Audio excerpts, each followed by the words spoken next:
پہلے خود دیکھیں کہ حضرت علی اکبر علیہ السلام کے اندر کیا خصوصیات تھیں۔ ان کی خصوصیات خود امام حسین علیہ السلام روز عاشورہ بیان کرتے ہیں جب وہ میدان جنگ کی طرف جاتے ہیں کہ اب میدان جنگ کی طرف وہ جا رہا ہے جو اپنے اخلاق میں، اپنی خلقت میں، اپنی زبان میں، گفتار میں، اپنے ہر چیز سے وہ شبیہ پیغمبر اکرم صلی اللہ علیہ وآلہ وسلم ہیں۔ اور جب بھی امام حسین علیہ السلام فرماتے ہیں ایک اور جگہ، جب ہم چاہتے تھے کہ ہم اپنے جد، اپنے نانا کی آواز کو سنیں تو ہم حضرت علی اکبر کی آواز کو سنتے تھے، اور جب ہم چاہتے تھے کہ ان کے چہرے مبارک کو دیکھنا چاہتے تھے تو ہم حضرت علی اکبر کے چہرے کو دیکھتے تھے۔ حضرت علی اکبر علیہ السلام کی جو خصوصیات ہیں، ایک تو شجاع ہونا اور بہادر اور حق پرست، حق پہ ہونا، یہ، اور اپنے وقت کی امام کی اطاعت کرنا، اور اس پر جو ہے وہ اپنی زندگی کو خدا کی راستے پر قربان کر دینا۔ جوانی جو ہے، اسی لیے روایات بھی ہمیں اس طرف اشارہ کرتی ہیں کہ بڑھاپے میں توبہ سے کئی درجے بہتر ہے کہ انسان اپنی جوانی کے اندر خدا کی بارگاہ میں توبہ کرے، استغفار کرے اور اس کی طرف عبادت کرے۔ جو اصل لذت ہے عبادت کی وہ جوانی کے اندر ہے۔ اگر ہم اپنی جوانی کے اندر خدا کی بارگاہ میں جائیں اور ان چیزوں کو جوانی کے اندر درک کر لیں تو اس کی لذت ہمیں زندگی نہیں دے سکتی۔ حدیث ہے رسول خدا حضرت محمد مصطفیٰ صلی اللہ علیہ وآلہ وسلم سے کہ چند چیزوں کی جو ہے وہ قدر چند چیزوں سے پہلے، وہاں پر انہوں نے یہی فرمایا کہ جوانی کی جو قدر ہے، جوانی کی جو ویلیو ہے، اس کو بڑھاپے سے پہلے جو ہے وہ درک کر لو، کیونکہ جب انسان جوان بڑھاپے میں جاتا ہے تو پھر اسے احساس ہوتا ہے کہ اس نے اپنی جوانی جو ہے وہ کس چیزوں میں گزاری۔ جوان ہمارے معاشرے کا ایک بہت بڑا حصہ جو ہے وہ جوانوں سے تشکیل ہوتا ہے۔ جوان جو ہے وہ معاشرے کا ایک بہت بڑا کردار ہے۔ یہ یونیورسٹیز میں اور بہت سارے دنیا کے ڈپارٹمنٹس میں کام کرنا، ہر زندگی کے ہر شعبے کے اندر جوان جو ہے وہ ہمیں نظر آتا ہے، اور جوان ہی دوسری طرف سے دشمن کا ٹارگٹ بھی جوان ہی ہوتا ہے۔ کیونکہ دیکھیں جوان کا اگر ذہن جو ہے اس کو مصروف کر دیا جائے، اس کو بیزی کر دیا جائے، تو وہ جوان اپنے اصل ہدف سے، اصل مقصد، اصل خلقت کے ہدف سے جس سے تخلیق کیا گیا ہے اس سے دور ہو جاتا ہے۔ یہی جوان اگر مختلف وسوسوں کا شکار ہو اور اپنے ذہنی امراض کا شکار ہو جائے تو یہ جوان کبھی بھی خلاقیت، کریٹیوٹی نہیں کر سکتا۔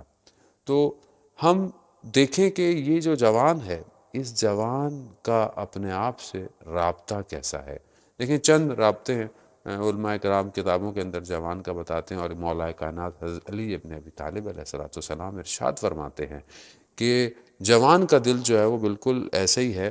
جیسے خالی زمین ہو، اور اس میں جو بھی چیز ہم اگائیں گے یا بیج بوئیں گے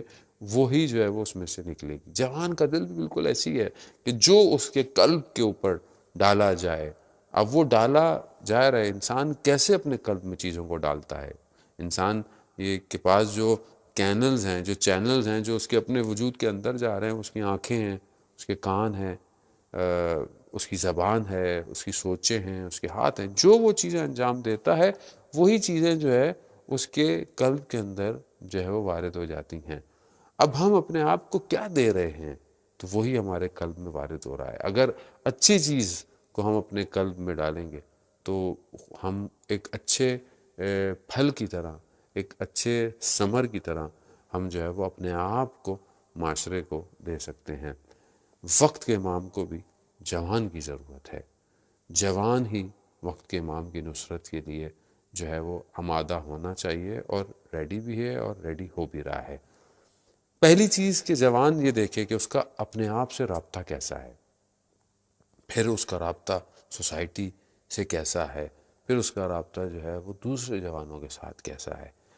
پہلی چیز جو اسے اپنے آپ سے دیکھنی ہے کہ وہ اپنے آپ سے دیکھے کہ اس کا ارتباط اپنے آپ سے کیا ہے۔ اس میں پہلی چیز جو ہے، جب انسان اپنی طرف متوجہ ہوتا ہے تو پہلی چیز جو ہے وہ خود سازی ہے، یعنی اپنے آپ کو بنانا۔ خود سازی، خود تو واضح لفظ ہے، سازی یعنی انسان جب کنسٹرکشن کر رہا ہے، ساز بنا رہا ہے کس چیز کو، تو خود سازی یعنی اپنے آپ کو بنانا ہے۔ اپنے آپ کو بنانا صرف ظاہر نہیں ہے، ظاہر بھی اپنے آپ کو بنانا ہے۔ انسان اچھا رکھے، صاف ستھرا رہے اور اپنے ظاہر کو اچھا رکھے، ظاہری تعلیم، ایجوکیشن، یہ سب ضروری ہیں، لیکن اپنے اندر کے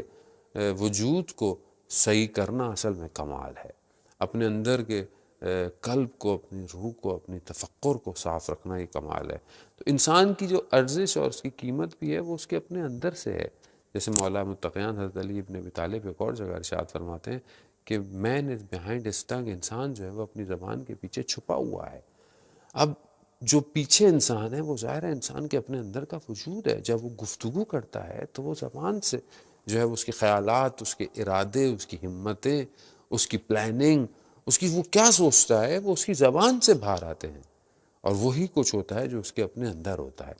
تو ہم اپنے اندر کی تربیت کے لیے کیا کر رہے ہیں؟ ہم نے ظاہر تربیت کے لیے تو بہت کچھ کرتے ہیں، اپنے آپ کو ایکسرسائز کرتے ہیں جوان، جو کہ بہت اچھی بات ہے، ورزش کرنا، ایکسرسائز کرنا اور ساری چیزیں کرنا، اور ان حالات کے اندر کہ جہاں بھی سب کچھ جو ہے وہ لاک ڈاؤن ہے، اس کے باوجود انسان کو چاہیے کہ بہرحال اپنے ایکسرسائز اور ورزش کی جو بھی اس کا روٹین ہے اس کو کسی نہ کسی طریقے سے جو ہے وہ کور کرے اور اپنے آپ کو بزی رکھے، کیونکہ ظاہری ورزش انسان کے ذہن کو بھی بہت آکسیجن دیتی ہے اور اس کے ذہن کو بھی آزاد کرتی ہے۔ تو ہم یہ دیکھیں کہ انسان جو ہے اگر جوانی کے اندر اپنے اندر کی ایکسرسائز کر رہا ہے، اپنے آپ کو صحیح کر رہا ہے، اپنے ظاہر کو آراستہ کر رہا ہے، اپنے سوچوں کو کس سے آراستہ کر رہا ہے، اپنے نفس کی تزکیہ نفس کے لیے اپنے آپ کو کیا اس کے پاس ٹائم ٹیبل ہے، کیا اس کے پاس روٹین ہے، یا کیا وہ اپنی طرف متوجہ بھی ہے کہ اس کو اپنے اندر کو بھی ڈیولپ کرنے کی ضرورت ہے۔ دیکھیں یہ جو حالات ہیں اس ٹائم دنیا کے اور ہو رہے ہیں، یہاں پر انسان ظاہری بہت ساری چیزیں انسان جانتا ہو اور عمل نہیں کر سکتا بہت ساری چیزوں پہ، لیکن اپنے اندر کی چیزوں کو اگر اس نے تربیت کیا ہوا ہے تو وہ دوسرے عالم کی طرف متوجہ ہو سکتا ہے۔ جب انسان اپنے اندر کے رابطے کو صحیح کر لے، اپنے آپ کو صحیح کر لے، اپنے خواہشات اور غرائز کو صحیح کر لے، تو جب وہ تنہا ہوگا تو وہ تنہا نہیں ہوگا، وہ پھر اپنے پروردگار کے ساتھ ہوگا، اور یہی رابطہ اصل میں جو ہے وہ امپورٹنٹ رابطہ ہے، جہاں پر انسان جو ہے وہ باہر کے ریلیشن شپس پر، کمیونیکیشن پر ڈیپینڈ ہو کر اپنی زندگی کو آگے بڑھاتا ہے، زندگی کے مختلف چیزوں کو آگے بڑھاتا ہے،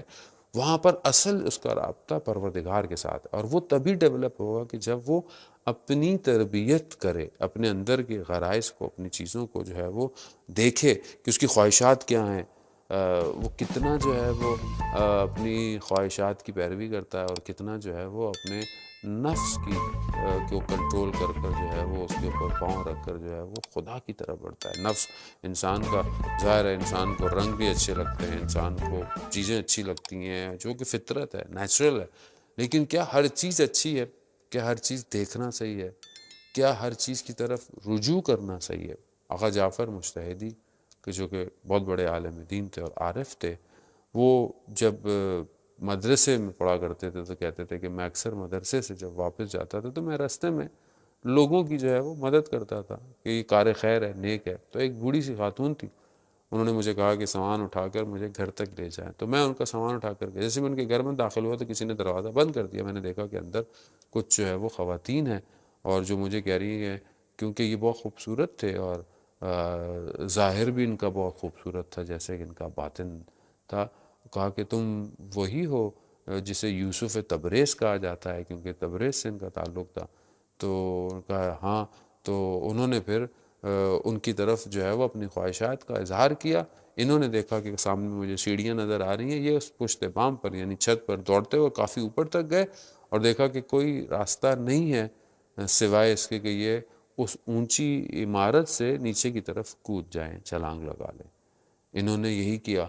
خدا کی خاطر، اپنے نفس کو پاکیزہ رکھنے کی خاطر اب انہوں نے وہاں سے جو ہے وہ چھلانگ لگا لی اور نیچے کی طرف آئے، اور کہتے ہیں کہ میں ابھی زمین پر پہنچا نہیں تھا کہ کوئی دو ہاتھ آئے جنہوں نے مجھے جو ہے وہ روک لیا، اور میں اس کے بعد جو ہے وہ آرام سے زمین پہ کہا میں آج تک اپنے آپ کو جو ہے وہ زمین سے اوپر محسوس کرتا ہوں جب میں چلتا ہوں۔ یعنی انسان اگر اپنے باطن کی تربیت کرتا رہے، کوشش کرتا رہے، لیکن جب کوئی نہیں دیکھ رہا ہوتا تو خدا دیکھ رہا ہے، اور خدا ہی سب کچھ ہے۔ قرآن بھی ہم سے کہتا ہے کہ تم نہیں جانتے کہ تمہیں خدا دیکھ رہا ہے۔ میں جب خدا دیکھ رہا ہو تو ہمیں لوگوں کے دیکھنے کا ڈر نہیں ہونا چاہیے۔ ہم لوگوں کے دیکھنے کی خاطر کہ کوئی ہمیں دیکھ رہا ہو تو ہم بہت سی چیزوں کو چھوڑ دیتے ہیں، مگر وہ ہمیں دیکھ رہا ہے اور ہم اپنی طرف متوجہ نہیں ہوتے۔ کیوں ضروری ہے؟ کیوں قلب کو سالم رکھنا ضروری ہے؟ کیوں انسان کو اپنی سوچوں کو، اپنے ذہن کو ضروری ہے؟ کیونکہ دیکھیں یہی اصل جو اندر ہے یہ خدا کی بارگاہ میں پیش ہوگا، یہ حاضر ہوگا کہ تمہیں ہم نے زندگی دی، تمہیں ہم نے نعمت دی، تمہیں ہم نے جوانی دی، تم نے کیا کیا؟ اب جب تک ہم اس کو سالم نہیں رکھیں گے ہم آگے والے سٹیپ میں کیسے بڑھیں گے؟